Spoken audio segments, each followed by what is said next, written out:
Hi, this is Jake Ushanauskas reporting live from West Hartford Center Town Hall. Inside the Huddle, this is our latest edition here with West Hartford Aquatic Club coach Rob Riccobon. Rob, thank you for joining us. Pleasure to see you again. Rob, so this has been a great run of success for you with the West Hartford Aquatic Club. It's been going since September 2007. Pleasure to have you on. Tell the viewers a little bit about that success and what made the West Hartford Aquatic Club appealing to you to start up. Well, we started What Swimming, which stands for West Hartford Aquatic Team, back in September of 2007. I've been coaching USA Swimming for 25 years. What Swimming is part of USA Swimming, which is the governing organization for a local swim committee, which is Connecticut Swimming. Sure. And we started the club basically because another club fell apart. Wow. And my wife and I got together and said, if we're going to do this, let's do this together. And we own the club. We have 10 coaches on staff. We use 2 facilities. We use the University of St. Joe's, and we use Miss Porter's School in Farmington, Connecticut. And with the 10 coaches, we kind of divide them up depending on what their skill sets are and where we can utilize their coaching. And that's how it all started up. Wow, definitely very methodical and well thought out. From a parent and swimmer that's looking to really expand their skills to thrive at, this critical time of their lives for really making a name for themselves in the swimming department, why should they consider your club specifically? Well, I think there's a lot of good clubs in Connecticut, but I'll tell you what we did with What Swimming. I think that's very different. So my wife has a master's in education. Mm-hmm. So what we did is we set up the program where it's a tiered program that's set up very much like a school. So we start up with a developmental team, which our youngest kids are at, and they're at 8 years old basically. Then we go to our age group program, which is 9-10. Then we go to our age group premier program, which is our 11-12s, our young 13s. And then what we do is we have what we call our senior prep group. And those are the kids that are about to turn into that 13 category, which your sister was one of our athletes, which I'm always very, very proud of. And what we did there is we kind of exposed them to a little bit higher level swimming where they train with the older kids a couple of days a week. You're right. But they go back to their age group the rest of the week. So they kind of get a mix of both. And then right after the senior prep team, we have our senior team. And then we have our senior premier team. And the senior and senior premier team are made up of 13 and over athletes, anywhere from middle school to high school. And the difference between the 2 programs are depending on what their goals are. Mm-hmm. And we can take anyone from getting best times at the high school level at that age group all the way up to a national level.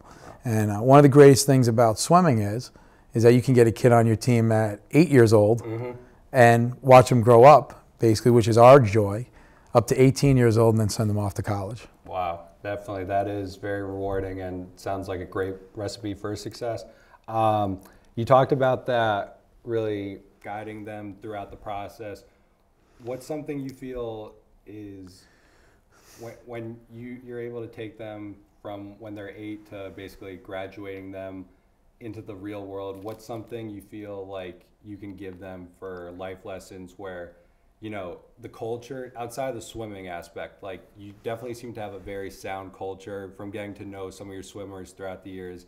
My sister, obviously being one, having, lived with her, but just, you definitely seem to have not just athletes that thrive in the pool, right, but have really good grades year in, year out. They seem to be great individuals, and that doesn't seem to be a fluke. You see other sports where yeah, they're great in one aspect, but they're not multi-dimensional people as far as the whole package is concerned. So what we do is we take, which is a great point that you bring up, we take a very different approach than maybe some other sports organizations.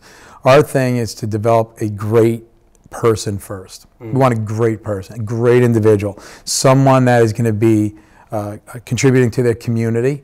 They're going to be leaders in their community. They're going to be leaders in the schools. Great academics. They're going to be kind. They're going to be loving. They are going to be supportive of people, and we use that as a base into our program. So one of the aspects of our program, which you'll find interesting, is that you just can't join our program. Right? You have to fill out an application, and on the application, there's questions. And the questions are, what are you looking for in a team? Because we have to make sure that we're on the same page, right? Because if you have a 10-year-old kid and you're like, I'm looking for the Olympics, and I'm like, oh, 10, we have no idea if they're going to make the Olympics, we already have a problem. So that's one of the questions. Another one is what are you looking for from what swimming? And then another one of the questions, which is always very interesting and throws the parents a curveball sometimes, is what are you going to contribute to what swimming as a parent? And now what you do is you have everyone buying in together. So one of the things that we look at is almost, think of a triangle. So what we always tell the parents are in our meetings is that in this triangle that we have, we think of the parent at the top, the swimmer, and the coach. And we need all three of those people to be on the same page. And one of the reasons why we need to be on the same page is in a triangle, if all 3 points are strong, no matter which way you turn the triangle, it doesn't collapse. Right. Because each side is supporting one another. And when we use that as our basis, we bring in very good people to our team. Right. The other thing with that is at the end of each year, you have to be invited back onto the team. You can't assume that you're back on the team. Right. So depending on what you do during the year, and not just swimming-wise, we're talking behavior-wise, parents, how they treat other parents, athletes, how they treat other athletes. So they all know that going into the program. Because really when they leave the sport of swimming, like now your sister has, you're in the real world, you're into real life. And you don't have the swimsuit anymore, you don't have the goggles. What you do have though, okay, is you, your personality. What are you going to do to help people? And we always felt as a coaching staff, especially my wife and I, when we developed the core philosophy and the foundation, is that if you have good people, we can make you good athletes. But if you have a good athlete, you might not always have the good person. Exactly. Because I think to that point, you know, like you said about the goggles, sports, they, you know, eventually bodies, you know, get old and you can't wear those goggles forever, but you are a human being for the entirety of your life. Correct. So those values and those characteristics of people can never go away, even if the athletic traits and qualities do. Which is developing the whole person. So part of what swimming is developing the whole individual. So part of the whole individual is the physical aspect. So that's the training, right? And people can do that. And I personally feel you don't have to be a great coach to train someone physically. You just might have someone with natural ability. Now, what makes a great coach, which I always substitute that word, is what makes a great teacher. Because if you're a great teacher, then you're looking at the person not just as an athlete, you're looking at them as an individual. So we don't have a cookie cutter theory, meaning we don't take one philosophy or one training regimen, we say that's what we're going to do. We try to learn about each swimmer on the team and say, all right, what makes them tick? What's going to help them, not only in the pool, but in life, right? And going back to what you said before about what's something that they can leave with, our biggest thing is self-responsibility. Definitely, because not to go into a different sport, but I've always heard that with Bill Belichick, he likes to find out. I'm a Giants fan. I'm a Giants fan. I like Coach Bill. That's fair. Well, maybe if Bill were with the Giants, they'd have a few more. I would hope so. That's a good point. Oh, that hurts. Something I've always heard with Bill, compared to the other 29 coaches, or 31 coaches that is, he puts himself out to the players. He doesn't make the players come to him as far as the figuring out what makes them tick. Because if you have someone that just can't do something out of their comfort zone, obviously you want someone to be comfortable out of their comfort zone, but insanity is doing the same thing over and over again and expecting different results. Why don't you, like, I always wonder why coaches don't utilize those person's strengths. Like, why are you having them do a different stroke that they're not good at? You know, in swimming, it's all about specializing those skills. And from what I've seen, you realize that, and that's a big key as to why you've had so many people come in and out, because everyone has different skills. There's not one, you know, we're not all the same people. No. And you're able to realize and open that nutshell and find out, hey, okay, these are the weaknesses, and be objective about it. But that's so hard to do sometimes as a coach. And what coaches struggle sometimes is that it takes time. Right. And coaches want results real fast. And we always tell the parents, if you're looking for a microwave swim team, we're not them. Okay? We were Convention 11. Right. So I said, here's what you do. Go out to dinner. And if they took your dinner and they put it inside a microwave, are you going to be happy? Fancy restaurant, and in 2 minutes, you're going to get your best dinner ever. It's not great.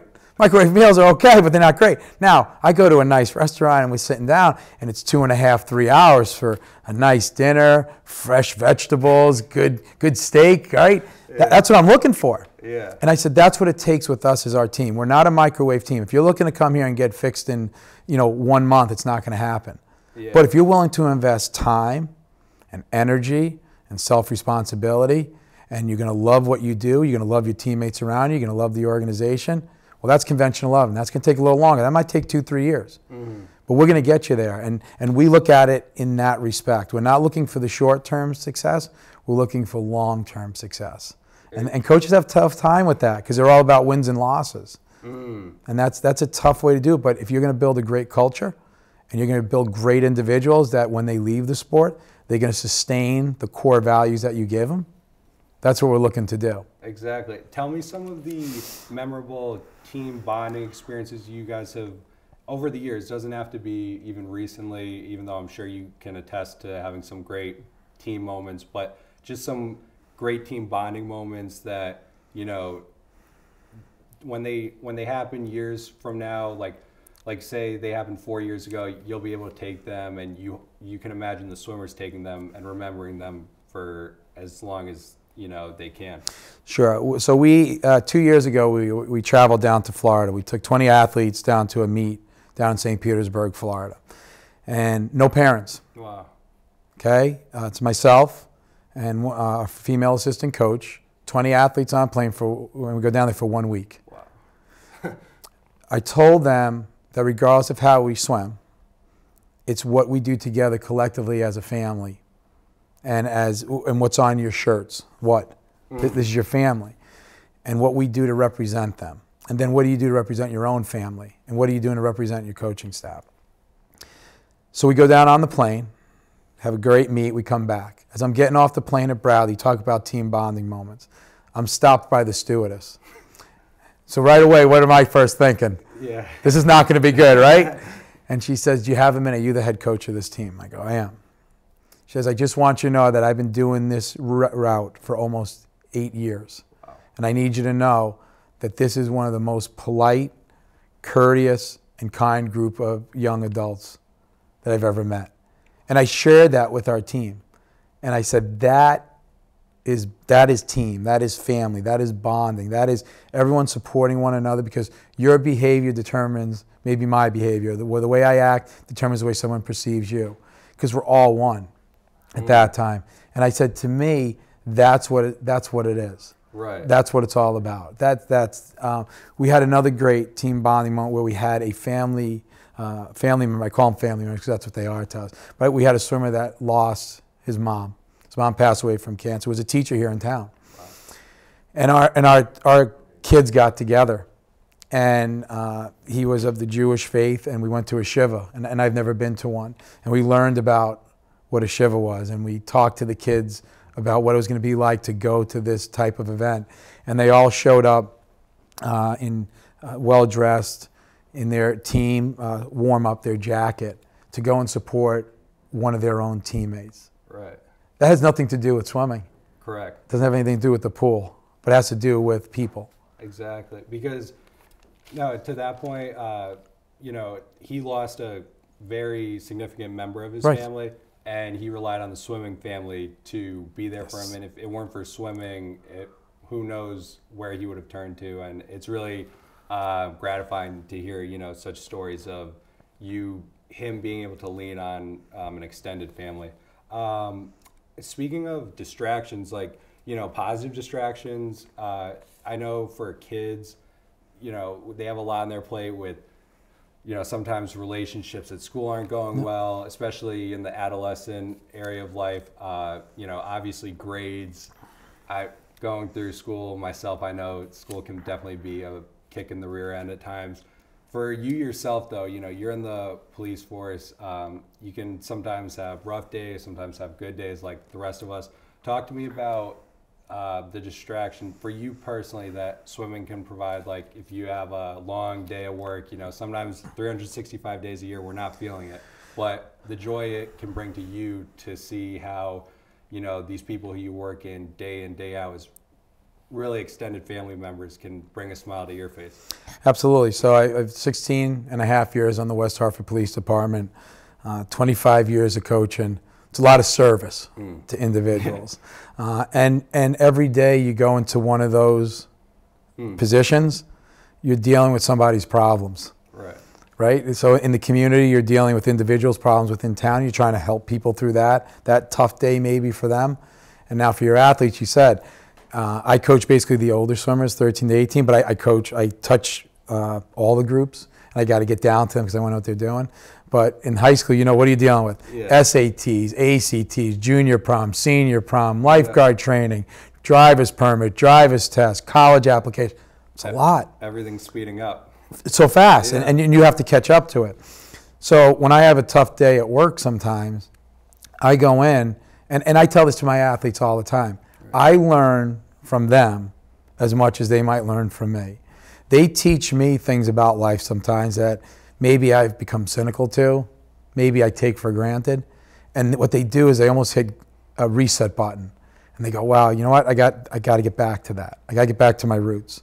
I got to get back to thinking the way they are, because sometimes they have a much clearer view of the world because they haven't experienced everything, but then you can give it back the other way, saying, hey, I've experienced this, let me help you through what you're going through, because maybe it's not as bad as you think it is. Right. But they put a smile on my face, and I leave there feeling invigorated, and I feel proud because I look at these they're kids in the water, but they're individuals. And when you look at an 8-year-old going, I can coach this kid up to 18, right? So we coached Sydney Golick, Mike Golick's daughter, right? Who swam with your sister.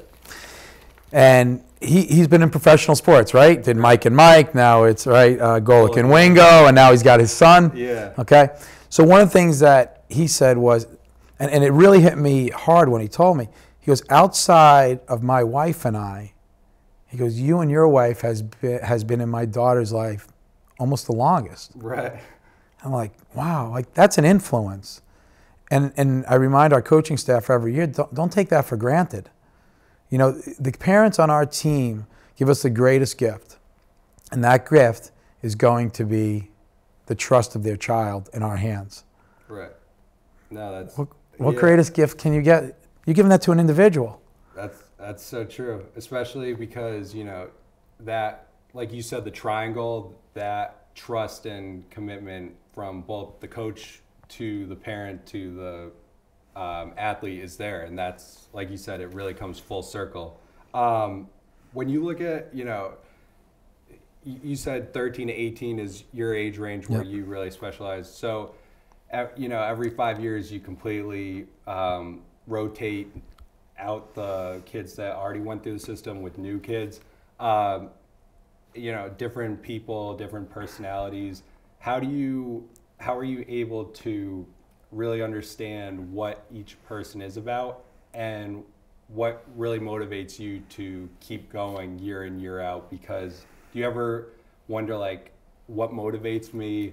How can I get better at this? And how do you exactly do that? So, for example, are there times I'm like, what am I doing? 25 years? Yeah. Okay, so we train almost 11 months, and then a couple of weeks in August, almost 11 and a half months out of the 12. Wow. It's a long time. Yeah, and I have an 11 and 12-year-old of my own, right? And my wife, and then the job at the police department. So it's a lot, okay? So what do I do to keep myself motivated? I don't want to fail. Right. I don't want to fail. I want to keep pushing myself in some way. But I also realize we are going to fail. We're going to come short up on some stuff, and I teach our athletes that. You have to fail. You have to fail to be good. Exactly. Right? It's not instant oatmeal. It's not instant food. It's no microwave, right? We're not going to get the instant. We have to take some time here. We're going to have to open up the package and put the ingredients in. And to me, that's the challenge. And to look at somebody at 8 and know that at 18, what are we going to contribute to their lives? That's fantastic from there. And, that's what we really look at. I'll give you, can I tell you a sister story? Yeah. I don't know if you know this. Okay. So your sister and Sydney were really close. And they were really our first two athletes that kind of launched and laid the foundation for What Swimming. When they graduated, and I still have it on my desk in my office for swimming, and they gave me an old-fashioned stopwatch. No digital, not a digital one. The old one where you press the button, like the old 60 minutes, all the way around. And on the back, they both inscribed that we loved and appreciated our time together. Wow, I still have it. Like I said, that's what it's all about. Yeah, it's reciprocal both ways.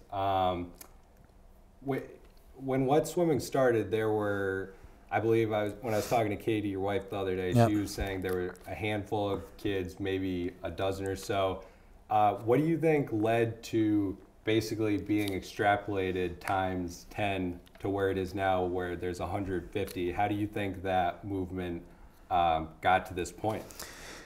Laying a foundation and believing in it.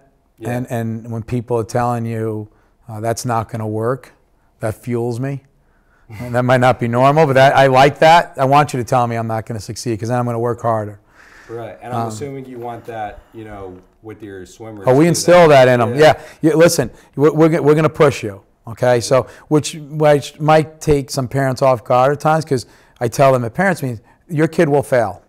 Yeah, they're going to fail. It's okay. They're going to be okay, but we're going to pick them back up and give them the skill set then to move forward. But everything's not going to be rosy all the time. That's just not life. And we talk to them just like that. I tell them there's no app. Right. There's no app for success. It's you. You are the app. You know what I'm saying? It's what you put into yourself that you're going to pull something out and then be able to move it forward. Exactly. And that's what we do. But I really believe that when we started with 12 and getting up to the number where we are today, I didn't have this grandeur idea of what we're going to do. I just said, here's a philosophy. We're going to believe in self-responsibility, love, kindness, caring, and hard work. There it is. And whatever happens with that, I'm okay with. Whether we have 12 kids on the team or what we have now with 150, and I don't even know. But that's what we do. The app point really hits home because, like when you were saying you are the app, I find that to be wholeheartedly true, because instead of looking like, where's the app for answers, like you have to have that confidence instilled within yourself, because ultimately you're the one that's going to get it done. And if you're looking for where's the app and you don't believe in that yourself is the app, then I don't know how you expect to be how a swimmer is able to overcome adversity when they're the ones that will have to do it, if that makes sense. Right, but self-confidence. Right. And that's another thing we believe in. I think it's hard today because of everything that's out there in this digital world that we live in. It's great, but you're always analyzing yourself. So what we're trying to do at this point is have them believe in themselves. Wow. and have the self-confidence to do it all the time. And when people are telling you no, you say yes. Very true. What do you feel is something that 10 years from now, when you're coaching or wherever it may be, that you'll look back on and say, I'm happy that, we've come this far, but I wish I could have done this X, Y, and Z differently? Or do you think you don't have any regrets because that's part of the whole making mistakes and learning from them? Right. I don't have regrets. I don't. I go full force forward. I don't now. That's different. Having no regrets and not making any mistakes. Right. And I tell even our athletes this. That's two different things. You can't have a regret. You might make a mistake, and you can always go back and say, I should have changed that. But that's not a regret because you made the decision at the time with either the information that was available to you or that's where you were. Because let's be honest, so when I started coaching at 19 years of age, 45 now, I have a very different way of looking at life and maybe approaching different scenarios or situations with kids. But that's just something that you learn and grow with as an individual. Exactly. Now take me right now in the present time to some of your swimmers. We were talking about some of them just signing. Yes. Can you provide some examples to the audience of what you've been able to accomplish and the finger marks you've left for where these kids are about to go for the next 4 years? Sure. So one thing I'm horrible at is stats. I don't keep stats. Right. And the reason why I don't keep stats is because I never wanted to be a coach that is coaching for stats. Mm-hmm. I let the results speak for themselves. But as of recently, we just signed 4 early national letter of intent athletes. One is going to Indiana University. Another one is going to Georgetown. Another one's going to Bucknell. And another one's going to University of New Hampshire. We just had a kid sign with Holy Cross up in Boston earlier this week. And we got 2 kids waiting on some other offers that are coming down the pike. So right now, that's pretty good. In December, we're hoping, and we're keeping our fingers crossed, that we might be recognized as one of the top 200 swim clubs in the United States. It's called being a bronze medal team. USA Swimming has a gold, silver, and bronze medal status. And for our club, which is only 150 kids, we're lumped in with every club in the United States, which is over 3,000. Currently, we're ranked 205th. Which is pretty good for our size. Yeah. So now we're in with teams that have 1,500 swimmers just on their one team. Yeah. In so 20 different locations. You're making a lot more with like a lot less, and yeah. Right. We're not using the cookie cutter theory. We're Exactly. saying what can we do with the athletes and the individuals we have, and make them the best that they can be, Yeah. and bring them to a level that they didn't think they could attain. Exactly. I said that's our job. Our job is to bring you to a place that you thought you could never go to. Yeah. I'm sure when you were 13, you wish there was a what program for you to go to, with that being said, so you could definitely, like for you personally, when you were that age, if you were able to go to this what program with like a Rob Riccobon Sr., I'm sure the sky would have been the limit for you as a swimmer. Well, that's too. kind. I'm not sure. That's kind. But one of the nice things as growing up is, and I think we all do, is I had wonderful people in my life. I've been very blessed in that way. And what I try to do is I try to take great attributes from each person, Definitely. and then combine it together. But that's really what we're looking for, Well, when we do this. Definitely. You seem to have done just that. I can't wait to see, from following the last 10 years to the next 10 years, I'm sure it'll continue to reach new heights, and I can't wait to see, the ripple effects this might have on our audience. So thank you, Rob, for joining this edition of Inside the Huddle. This is Jakey Schnauskas signing off from West Hartford Center.